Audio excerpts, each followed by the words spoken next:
안녕하십니까? 2023년 2월 3일 금요일 인도네시아 헤드라인 시작합니다. 첫 번째 소식입니다. 인도네시아 정부는 물류 산업과 유통의 활성화를 위해 국가 물류 시스템을 구축할 계획입니다. 재무부 장관은 물류 시스템을 국내 14개 항구와 공항에서 시행될 것이라고 말하였습니다. 또한 기업들이 정부 규정 프로세스에 관한 정보에 쉽게 접근할 수 있도록 디지털 기술을 접목시켜 15개의 부처와 약 10개의 프로그램을 통해 원활하게 소통할 계획입니다. 장관은 인도네시아의 비즈니스 관료주의를 단순화하기 위해 물류 시스템에는 대통령령의 규정을 기반하고 있다고 설명하였습니다. 이에 따라 속도 및 비용 측면에서 기존보다 경쟁력 있는 비즈니스 환경을 조성하는 것이 이번 목표입니다. 디지털 기술 지원을 통해 항만 산업이 인도네시아의 얼굴이 되기를 바란다고 장관은 덧붙였습니다.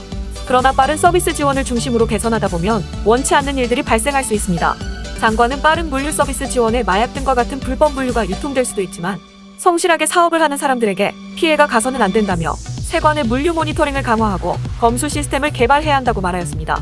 한편 경제조정부 장관은 국가 물류 시스템의 통합 물류 플랫폼 시스템의 효율성을 지속해서 강조하였으며 작년 12월 기준으로 시스템 실행 계획이 90.5%에 도달하였다고 말한 바 있습니다. 특히 이번 국가 물류 서비스 중 하나로 세관과 검역부서의 합동검사 프로세스가 추가되었습니다. 해당 서비스는 전체 프로세스에서 시간을 22.37%까지 효율적으로 단축하고 비용 또한 33.48% 절감할 것으로 기대하고 있습니다. 다음 소식입니다. 동부자바주의 인도네시아인 414명은 고용허가제를 통해 곧 한국으로 출국할 예정입니다. 출국을 앞둔 근로자들은 동부자바와 중부자바 시민으로서 올해 첫 번째 이주입니다. 인도네시아 이주노동자 보호국은 한국으로 출국할 예정의 근로자들에게 환경 적응 훈련, 예비 교육 그리고 출국 전 오리엔테이션을 실시하였습니다. 해외로 나가는 이주 노동자들은 보호국에서 등록 관리하고 있으며 이번에 한국으로 출국하는 근로자들은 제조업과 어업 부분에 종사할 예정이며 평균 월급은 2,300만 루피아입니다. 보호국 책임자는 수라바야에서 열린 이주 노동자 대회에서 국가는 해외 이주 노동자들에게 경의를 표한다고 격려하였으며 더 이상 이주 노동자들을 무시하거나 함부로 대하지 않는다고 안심시켰습니다. 해외 이주 노동자 보호국은 이주 노동자들이 보장된 보호를 받을 수 있도록 약속하였습니다. 준비된 보호 프로그램은 한국의 체류 중 법적 보호와 고향에 남겨진 가족 보호 프로그램 등을 말합니다. 보호국 책임자는 해외 이주 노동자들이 젊은이들에게 롤모델이 될 수 있기를 바라며 보호 소통이 잘 되는 좋은 국가로는 한국, 일본, 독일 등이 있다고 말하였습니다. 한편 동부자바주는 이주 노동자 보호 프로그램에 예산을 할당받은 최초의 지방정부입니다. 이주 노동자 대회에 참석한 주지사는 보호국이 매우 중요한 역할을 하고 있다고 말하였으며 채용부터 퇴사까지 적지 않은 문제들이 나타날 텐데 보호국은 매우 광범위한 그림을 가지고 있다고 덧붙였습니다. 다음 소식입니다. 조코위 대통령은 올해가 관광산업을 성장시킬 적절한 시기라고 하였습니다. 대통령은 카리스마 이벤트 누산타라 페스티벌 2023에 출범식에 화상으로 참여하여 올해는 인도네시아 관광 부흥의 순간이 될 것이며 지금은 인도네시아 관광 분야의 성장을 촉진하기에 매우 좋은 시기라고 말하였습니다. 이어 정부는 더 많은 사람들이 국내 여행을 할 수 있도록 인도네시아에서 자랑스러운 여행 국민 캠페인을 시작한다고 말하였으며 해당 캠페인을 통해 국내 관광 산업 성장을 전년도에 최대 2배까지 높이기 원한다고 말하였습니다. 대통령은 올해 인도네시아 전역에서 110개의 관광 관련 이벤트, 65개의 스포츠 대회와 음악 페스티벌을 개최할 것이라고 설명하였으며 이러한 이벤트들이 최대한 많은 국내외 관광객들을 끌어들이고 전국 각 지역의 독특한 문화를 체험할 수 있는 기회가 되기를 기대한다고 전했습니다. 또한 관광 관련 이벤트들이 일회성으로 그치는 것이 아니라 지속 가능한 행사들이 될 것이며 이를 위해 관광시설과 기반시설 개선, 교통, 인적자원과 숙박시설들이 더욱 발전해지길 바란다고 덧붙였습니다. 다음 소식입니다. 인도네시아는 세계 최대의 해조류 수출국이며 비싼 수입 원유의 의존도가 높은 국가입니다.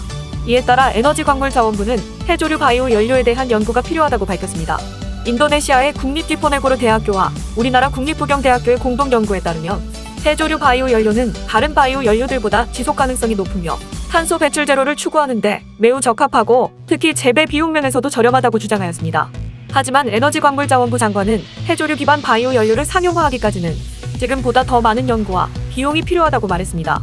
장관은 지난 1월 19일 스위스 다보스에서 열린 세계경제포럼 연차총회에서 바이오 연료 혁신을 더욱 강화하기 위해서는 더 많은 연구 자금이 필요하며 관련된 각종 규제를 간소화하고 실제 수요에 맞춰 시장을 개방해야 한다고 말하였습니다.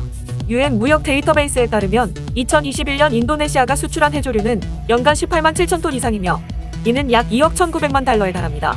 그러나 해조류 산업을 강화하기에 회의적인 의견들도 있습니다. 한 종류의 바다 자원을 집중적으로 양식할 경우 주변의 해양 생태계에 어떠한 영향이 미칠지에 대한 연구가 전무하며 해조류 바이오 연료가 화석 연료의 원유를 대체하려면 1톤의 해조류가 $100 미만으로 거래되어야 하는데 2021년 기준 1톤의 해조류는 $1171에 거래되었으니 지금보다 가격을 11배를 낮춰야 하기 때문입니다. 다음 소식입니다. 우리나라 LNG 수입량의 대부분은 인도네시아에서부터 수입하고 있습니다. 그러나 인도네시아 측 거래사로부터 일방적인 공급 90% 삭감을 통보받아 우리나라 민관이 긴밀하게 협조해 이를 해결하였습니다. 만약 수입에 문제가 생겼다면 도시가스 요금을 비롯한 모든 에너지 비용이 더욱 크게 오를 뻔하였습니다. 인도네시아 측 거래사는 2006년부터 우리나라와 장기 공급 계약을 맺고 LNG를 대규모로 수출해왔지만 국제 LNG 가격이 폭등하며 자국 내수 물량 확보가 급해졌다는 명분으로 물량 감축을 통보하였습니다. 비상이 걸린 한국 측 사업 담당 임직원들이 인도네시아에 상주하며 사태 해결을 시도했지만 요지부동이었습니다. 에너지업계 관계자는 최근 자국 우선주의와 글로벌 에너지 위기로 세계 각국의 에너지 확보에 열을 올리는 상황에서 공급자 지위가 강화되면서 이런 황당한 일이 벌어진 것이라고 했습니다. 이 소식을 접한 우리나라 정부도 긴급 대응에 나섰습니다. 인도네시아산 LNG 공급의 차질이 빚어지면 에너지 대란을 막을 수 없기 때문입니다. 대통령실, 기획재정부, 산업통상자원부와 인도네시아 현지 한국 대사관까지 인도네시아 정부와 전방위로 접촉하였습니다. 이에 루훗 해양투자조정부 장관이 한라인 역할을 하며 인도네시아 측거래사 경영진을 만나 최종 설득에 나서주었습니다. 결국 인도네시아 업체가 최근 입장을 바꾸며 한국의 안정적인 LNG 공급이 다시 가능해졌습니다. 다음 소식입니다. 지난 29일 인도네시아 최대 디지털 플랫폼 고투는 타사 클라우드 스토리지에 저장된 고객 백업 정보가 해커들로부터 공격받아 도난당했다고 밝혔습니다. 타사 클라우드 스토리지는 PC 원격 관리 솔루션 센트럴, 원격 액세스 관리 소프트웨어 프로, 온라인 회의 소프트웨어 조인 미, VPN 애플리케이션 하마치, 원격 제어 솔루션 리모트리 애니웨어와 관련된 것으로 알려졌습니다. 다만 고투에 따르면 해커들은 전체 고객의 신용카드 정보나 은행 세부 정보, 사회보장 번호를 훔치는 데는 실패한 것으로 전해졌습니다. 고투는 향후 계정 보안을 강화하기 위해 취할 수 있는 모든 조치를 동원한다는 계획입니다. 헤디 스리니바산 고투 최고 경영자는 해킹된 정보는 제품에 따라 다르며 계정명, 솔트해시된 암호, MFA 설정 일부, 제품 설정 및 라이선스 정보가 포함될 수 있다고 말했습니다. 이어 레스큐와 고투마이PC, 암호화 데이터베이스는 유출되지 않았지만 일부 고객의 MFA 설정이 영향을 받은 것으로 보인다고 덧붙였습니다. 다음 소식입니다. 중국 전자상거래업체 징둥닷컴은 인도네시아의 자사 이커머스 JD.id를 3월 중에 철수할 것이라고 발표했습니다. 로이터 통신 등 외신들에 따르면 징둥닷컴은 오는 3월 31일에 인도네시아에서 모든 서비스를 종료할 것이라고 밝혔습니다.